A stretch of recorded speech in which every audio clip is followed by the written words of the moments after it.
Assalamualaikum warahmatullahi wabarakatuh. Salam jumpa kembali Bapak Ibu.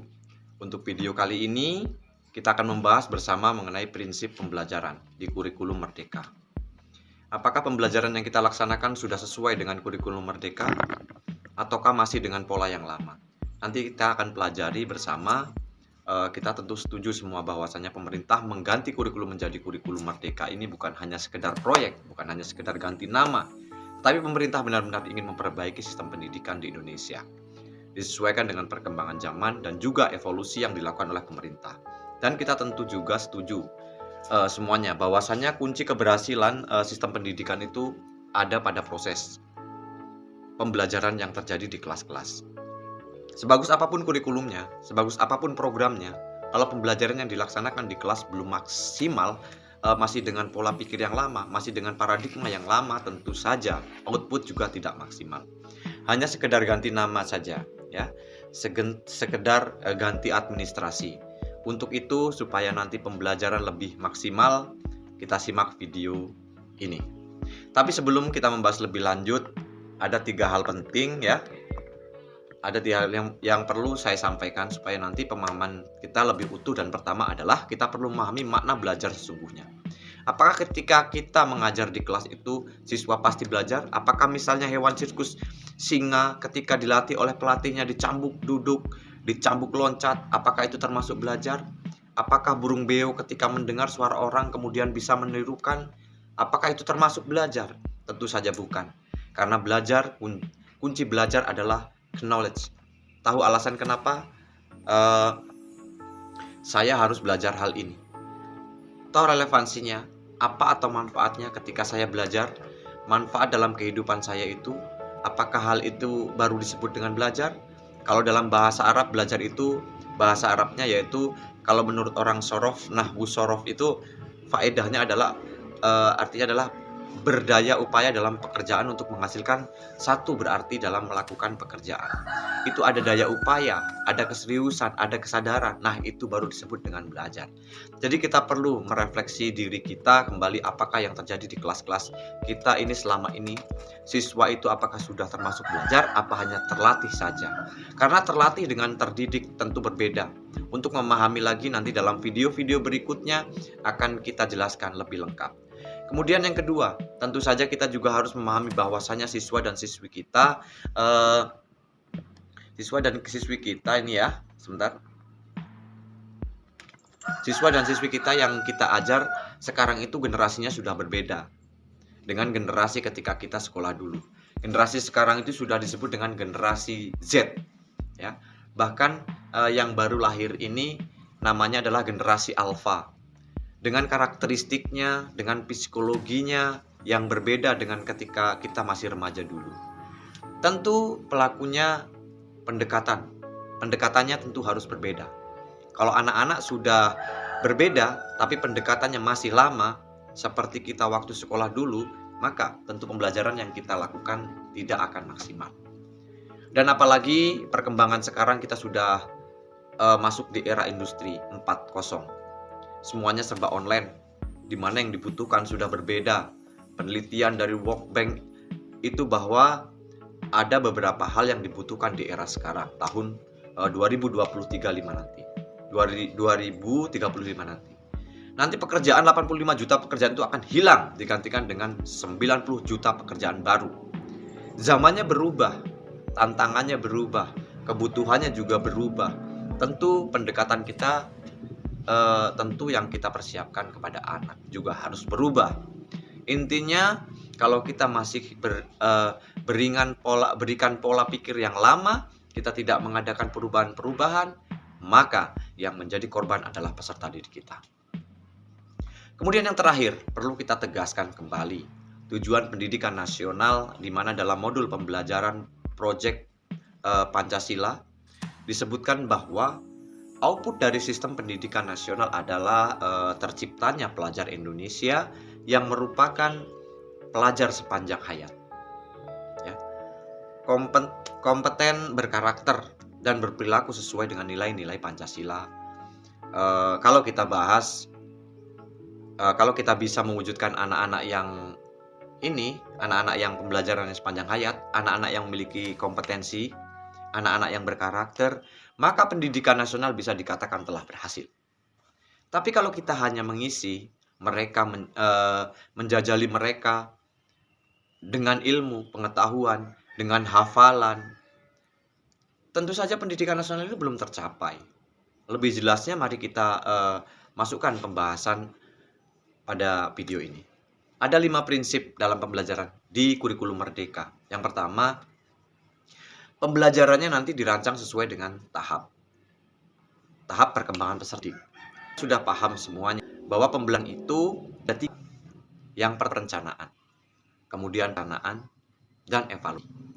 Dalam perencanaannya, kita nanti harus menyesuaikan dengan perkembangan peserta didik. Ya. Makanya dalam kurikulum Merdeka ini disusun fase-fase. Ini juga dalam upaya untuk menyesuaikan tahap perkembangan peserta didik. Nah, untuk mencapai prinsip yang pertama ini ada 3 hal yang dilakukan. Ya, nanti yang pertama adalah lakukan asesmen diagnostik, bukan penilaian di awal atau sebelum pembelajaran. Ibarat dokter, ketika ada pasien yang datang, tentu saja tidak langsung dikasih resep, tidak langsung disuntik, tidak langsung dikasih obat, tetapi didiagnosa terlebih dahulu. Kebutuhan dia itu apa, keluhannya itu apa, ya. Nah, setelah didiagnosa baru pasien tadi diberi resep tentunya. Obat kita sebagai guru juga seperti itu. Itu serta anak sesuai dengan kurikulum yang ada. Jadi jejali paham pokoknya. Nggak bisa. Pokoknya kita sampaikan. Nggak ada manfaatnya. Nggak ada dampaknya ke siswa. Justru anak merasa tertekan. Mungkin gara-gara itulah kenapa anak-anak lebih suka bermain, tidak menikmati belajar, tidak suka dengan sekolah. Untuk itu, dalam kurikulum Merdeka, nanti sebelum kita melaksanakan pembelajaran kita, melakukan yang namanya asesmen. Diagnostik, bagaimana bentuknya, bagaimana pengertiannya. Ya, nanti lengkapnya simak videonya. Di video yang lain yang jelas dalam asesmen diagnostik, nanti kita akan menggali profil siswa, gaya belajarnya siswa seperti apa, latar belakang peserta didik itu seperti apa, orang tuanya kerjaannya apa, hobinya apa, cita-citanya apa, sehingga nanti kita bisa memberikan pembelajaran yang sesuai dengan minat siswa. Tidak sesuai dengan kita, tapi sesuai dengan kebutuhan siswa, termasuk materi persyaratannya. Ketika akan mengajarkan perkalian kepada anak, bisa paham perkalian. Kalau anak itu sudah paham penjumlahan, ternyata di diagnostik anak belum paham penjumlahan. Jadi kita ajarkan perkalian sebanyak apapun ya tidak bakal paham. Makanya nanti ada langkah-langkahnya hasil dari asesmen. Diagnostik nanti akan kita olah menjadi perencanaan. Dalam pembelajaran lebih jelasnya nanti akan kami buatkan video tentang asesmen diagnostik. Ya, kami sudah membuatkan 5 judul ya untuk asesmen diagnostik ini sendiri. Nanti akan kami sajikan. Kemudian yang kedua nanti supaya nanti pembelajaran yang kita lakukan itu sesuai dengan perkembangan anak, maka kita modul akhir yang kita susun, RPP yang kita susun, maka nanti harus kita sesuaikan. Entah itu tujuannya, entah itu alur tujuannya, entah pembelajarannya, medianya, metodenya. Nah, nanti kita sesuaikan. Dan yang ketiga ada istilah juga, nanti kita melakukan pembelajaran berdiferensiasi. Karena di dalam kelas itu tidak seragam kebutuhannya. Berbeda latar belakangnya, berbeda materi, persyaratannya, berbeda persyaratannya berbeda. Maka nanti kita lakukan pembelajaran berdiferensiasi. Tipsnya seperti apa juga tidak bisa kami jelaskan di sini. Karena masih banyak pembahasan yang lain nanti di video yang lainnya. Paling tidak dalam pembelajaran berdiferensiasi ini, anak-anak melebihi rata-rata nilai kita, berikan pengayaan. Kemudian anak-anak yang di bawah rata-rata nanti kita meluangkan waktu untuk memberi jam tambahan pada anak-anak yang kekurangan, supaya nanti bisa mengikuti pembelajaran berikutnya. Mungkin setelah yang lainnya pulang, kita tambah setengah jam atau 1 jam untuk anak-anak menambal kekurangannya, supaya nanti pembelajaran benar-benar bisa terlaksana dengan maksimal. Yang pertama, dirancang sesuai tahap perkembangan peserta didik. Kemudian yang kedua adalah dirancang dan digunakan untuk membentuk pelajar sepanjang hayat. Kita tahu semuanya bahwasanya belajar itu tidak terbatas. Dinding-dinding ruang kelas, anak-anak itu butuh belajar. Tidak hanya ketika sekolah, ketika di masyarakat, ketika setelah lulus, ketika dalam pekerjaan, mereka masih butuh belajar. Nah, supaya mereka menjadi pembelajar sepanjang hayat, tentunya kita harus menyajikan pembelajaran, nikmat pembelajaran itu, asik pembelajaran itu, dan menyenangkan. Sehingga mereka cinta dengan pembelajaran, cinta dengan ilmunya. Sehingga dimanapun nanti mereka berkarir, mereka tetap akan menjadi pembelajar. Apalagi sekarang, sumber-sumbernya itu banyak sekali. Dari internet, dari YouTube, dari Google. Nah, itu sudah banyak. Anak-anak kalau sudah cinta dengan ilmu, cinta dengan belajar, sampai kapanpun mereka akan tetap belajar. Apalagi dalam Islam sendiri juga belajar adalah mencari ilmu. Itu dari turun buayan sampai masuk ke liang lahat. Sepanjang hayat, supaya prinsip kedua ini nanti bisa berjalan dengan maksimal, supaya terbentuk pelajar yang pembelajar sepanjang hayat. Apakah ada 3 tips? Yang pertama, kita memberikan ruang kreativitas kepada anak dalam proses pembelajaran. Nanti kita beri ruang kreativitas, kita beri pertanyaan pembuka yang sifatnya terbuka. Supaya apa? Supaya ada banyak variasi jawaban dari semua anak. Nanti kita beri kesempatan untuk menjawab sesuai dengan versi mereka tentunya. Sesuai dengan kreativitas mereka. Dan semua jawaban kita beri apresiasi. Ya, untuk yang tidak berani kita berstimulus, dan apapun jawaban anak-anak itu nanti kita beri apresiasi. Jangan sampai kita melabeli anak itu bodoh. Jangan sekali-kali. Jawab salah pun ya, itu jangan kita labeli dengan kata bodoh. Kita beri semuanya itu apresiasi. Tentunya kalau misalkan melenceng ya kita luruskan, tapi dengan tidak menyakiti hati anak. Tetap memberikan apresiasi. Kita menggali hal yang positif dari jawaban anak tersebut. Dan jangan lupa pula kita memberi motivasi bahwa bila kalian sekolah itu tidak hanya belajar yang ada di buku saja, tapi belajar berkomunikasi, belajar menyebabkan pendapat, dan pendapat itu tidak ada yang salah. Maka kalian kalau ada pertanyaan harus berani menjawab sesuai dengan versi kalian masing-masing. Itu insya Allah tidak akan menyalahkan jawaban kalian, akan tetapi memberi apresiasi sebagai bahan belajar. Agar kita besok menjadi anak-anak yang berani bicara, yang berani mengungkapkan pendapat, dan berani mencoba. Tidak takut gagal. Kemudian tips yang kedua, kita harus melakukan refleksi dan melatih anak untuk melakukan refleksi serta umpan balik. Umpan balik refleksi itu seperti muhasabah dalam pembelajaran hari ini. Kira-kira kelebihan kalian itu apa? Kira-kira kelemahan kalian itu apa? Silakan ditulis. Nanti kelemahan-kelemahan akan kita perbaiki. Untuk pelajaran yang akan datang, dan kita juga melakukan asesmen itu ada 2. Ada formatif dan ada juga somatif. Asesmen formatif adalah penilaian dilakukan untuk memperbaiki proses pembelajarannya. Kalau sumatif itu nanti di akhir pembelajaran ya, yang biasa berupa penilaian semesteran atau penilaian akhir tahun. Dan yang ketiga, supaya anak nanti menjadi pembelajar sepanjang hayat. Maka variasi tugas dan aktivitas yang kita berikan harus bervariasi. Ketika kita nanti memberi pekerjaan rumah, bukan untuk membebani siswa, tetapi memang mengajarkan siswa supaya mereka itu suka belajar di rumah. tetap belajar. Bahwa belajar itu tidak hanya di sekolahan. Ya, di rumah pun anak-anak perlu belajar. Maka kita kasih pekerjaan rumah. Kita kasih tugas mandiri, tapi sesuai dengan beban belajar masing-masing anak. Yang pintar ya kita kasih tugas yang menantang. Anak-anak yang belum begitu memahami kompetensi, ya kita sesuaikan tugas yang kita berikan. Jangan sampai kayak selama ini tugasnya itu sama memberatkan anak. Yakin tidak belajar, justru malah anak-anak itu berlomba-lomba untuk mencari jawaban. Mungkin nyontek temennya, nyari ke sana ke sini dari temennya, dan tidak ada proses pembelajaran.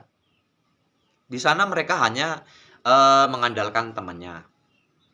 Terbiasa manja, terbiasa mengandalkan orang lain, tidak mau berusaha. Kalau kita sering memberi apresiasi, kita sering memberi motivasi, kita kasih pemahaman bahwa sekolah itu adalah sebuah proses. Dan tugas yang kita lakukan itu tidak membebani siswa. Meskipun tetap harus menantang. Maka siswa insya Allah ini ya, akan mengerjakan tugasnya masing-masing. Sehingga nanti harapan kita membentuk pembelajaran sepanjang hayat ini bisa terwujud. Kemudian prinsip yang ketiga adalah mendukung perkembangan kompetensi dan karakter siswa secara holistik. Ya, secara holistik. Kompetensi dan karakter siswa secara holistik. Ini persis sekali dengan kurikulum 13 kemarin, di mana penilaian itu tidak hanya pengetahuan saja, tapi juga ada sikap, ada keterampilan. Di dalam kurikulum Merdeka nanti juga sama, metode pembelajaran yang kita pakai juga nanti harus bervariasi. Dan tentunya supaya anak tidak hanya kenyang di pengetahuannya saja, maka pembelajaran nanti harus yang student center. Ya. Bukan zamannya guru itu menjadi pusat pembelajaran. Guru pada zaman sekarang itu fungsinya hanya sebagai pengantar, pendamping, fasilitator. Karena sumber belajar itu tidak hanya guru. Apalagi sekarang, zaman internet. Semuanya ada di Google, semua ada di YouTube. Kita hanya sebagai fasilitator saja. Dan pastikan metode yang kita pakai ini banyak cooperative learning, ya, yang kerjanya bukan ceramah lagi, dan juga pakai pendekatan saintifik, di mana di situ ada income theory, ada program based learning, ada proyek based learning. Nah, itu kita pakai supaya anak-anak itu mengalami proses pembelajarannya bukan hanya mendengarkan guru yang sedang ceramah saja. Kemudian yang kedua adalah kita harus fokus pada muara utamanya. Di mana muara utamanya kurikulum Merdeka ini adalah profil pelajar Pancasila.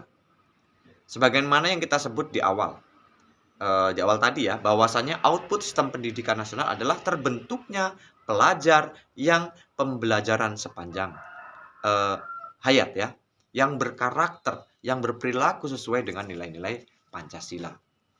Berarti proses apapun yang kita lakukan, di mana ada 6 dimensi profil pelajar Pancasila, proses apapun yang kita lakukan dalam pembelajaran adalah bermuara pada 6 itu.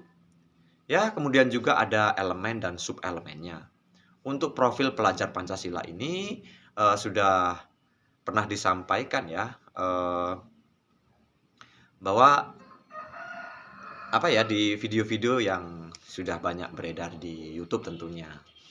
Kemudian perlu kita yakini dan kita pahami bahwa sekolah adalah miniatur kehidupan anak-anak. Ya, miniatur kehidupan anak-anak. Silahkan ambil sebanyak mungkin ilmu-ilmu itu. Ada 2 yang pengetahuan dan karakter sebagai bekal kehidupan yang sebenarnya ibarat nanti kita hidup di masyarakat itu adalah hidup di lautan yang akhirnya dalamnya tidak bisa kita kira-kira. Yang ada angin, gelombang, ada badai sebelum anak-anak terjun ke lingkungan. Seperti itu mereka. Seperti itu mereka ada waktu untuk berlatih di kolam renang yang berupa sekolahan di sekolahan itu. Bukan hanya belajar yang ada di buku di sekolahan. Bukan hanya belajar ilmu-ilmu ya yang hafalan saja. Tetapi belajar menyiapkan diri yang disiapkan dalam kehidupan nyata anak. Anak butuh dengan disiplin, anak butuh dengan bersosialisasi, anak butuh berani mengungkapkan, anak butuh untuk berani mencoba, anak butuh sikap tidak pantang menyerah. Itulah yang harus dipelajari di sekolah, supaya nanti ketika anak-anak sudah lulus, anak-anak sudah siap untuk menjadi manusia yang seutuhnya. Kemudian prinsip yang keempat adalah pembelajaran yang relevan. Ya, relevan itu sesuai dengan konteksnya, sesuai dengan lingkungannya, sesuai dengan budayanya. Jangan sampai kita mengajarkan kepada anak-anak itu tidak ngerti apa toh belajar itu apa sih manfaatnya untuk kehidupan saya. Nah, jangan sampai. Untuk pembelajaran supaya relevan ada 3 tips juga. Yang pertama, kita memakai metode contextual learning, yaitu mengaitkan pembelajaran sesuai dengan dunia nyata yang ada hubungannya dengan siswa, yang ada hubungannya dengan lingkungan sekitar, yang ada hubungannya dengan budaya sekitar, sehingga pembelajaran yang kita lakukan lebih menarik, ya. Siswa lebih semangat karena merasa akan bermanfaat untuk kehidupannya. Dan tips yang kedua adalah berkolaborasi. Melibatkan ahli sekitar, misalnya ekonomi tentang bisnis. Kita bisa mengundang pengusaha lele misalnya. Misalnya nanti kita bisa menghadirkan di kelas sebagai guru tamu, atau bisa kita berkunjung ke sana supaya anak itu bisa melihat langsung di lingkungan itu yang berjalan itu apa, misalkan pertanian. Kita ambil petani misalkan lingkungan pesantren. Kita ambil statusnya. Nah, dari situlah semakin yakin bahwa apa yang dipelajari anak itu memang bermanfaat untuk kehidupannya. Dan yang penting, pembelajaran itu harus menarik minat siswa sesuai dengan kebutuhan anak tersebut. Untuk memperoleh inspirasi dan memaknai apa yang dipelajari oleh siswa. Dan yang terakhir adalah pembelajaran yang kita lakukan harus berorientasi pada masa depan yang berkelanjutan. Tips pertama, kenalkan isu-isu aktual dan kekinian tentang pemanasan global, misalnya tentang hemat energi, tentang polusi dan sampah, atau tentang berita-berita yang lagi viral. Yang kedua adalah kenalkan perkembangan zaman. Di era sekarang itu sudah berubah, ya. Misalnya pekerjaan masa depan dibutuhkan untuk ini, skill yang dibutuhkan untuk ini, perkembangan zaman itu mulai dari awal sampai sekian-sekian. Sehingga anak-anak paham betul, ya, paham betul bahwa kalau mereka tidak serius, kalau mereka tidak belajar, ya mereka akan ketinggalan zaman. Dan yang terakhir tentu saja proses-proses tersebut kita fokuskan nanti pada pembelajaran berbasis proyek. Karena pembelajaran berbasis proyek ini sekali lagi tidak menutup hasilnya. Tapi yang difokuskan adalah bagaimana anak itu berkembang karakternya, bekerja sama, mengungkapkan pendapat. Bagaimana kalau ada perbedaan diselesaikan dalam pembelajaran proyek tersebut. Mungkin hanya ini, Bapak Ibu. Mohon maaf kalau terlalu panjang, ya. Semoga ada manfaatnya. Mari kita bersama-sama merefleksi diri kita sebagai guru. Apakah pembelajaran yang kita lakukan selama ini sudah memberdayakan murid? Ataukah justru kita memberdayakan murid kita, memaksa mereka untuk mendengar ocehan kita, di mana anak tidak paham apa yang sebenarnya mereka pelajari. Untuk apa atau relevansinya, dampaknya pada kehidupan mereka. Sehingga anak-anak tidak begitu antusias untuk belajar. Mungkin mereka mau mendengarkan, mungkin karena terpaksa, mungkin karena takut dengan kita. Tapi kalau kita nanti bisa merubah paradigma anak-anak supaya beredar bahwa pembelajaran itu penting karena berdampak pada mereka karena sesuai dengan kebutuhan mereka, maka nanti insya Allah anak-anak menjadi pembelajar yang berkualitas, menjadi pelajar yang pembelajar sepanjang hayat, dan menjadi anak-anak yang sukses di masa depan. Amin, amin, ya robbal alamin. Demikian dari saya, dan saya akhiri. Billahi taufiq wal hidayah. Wassalamualaikum warahmatullahi wabarakatuh.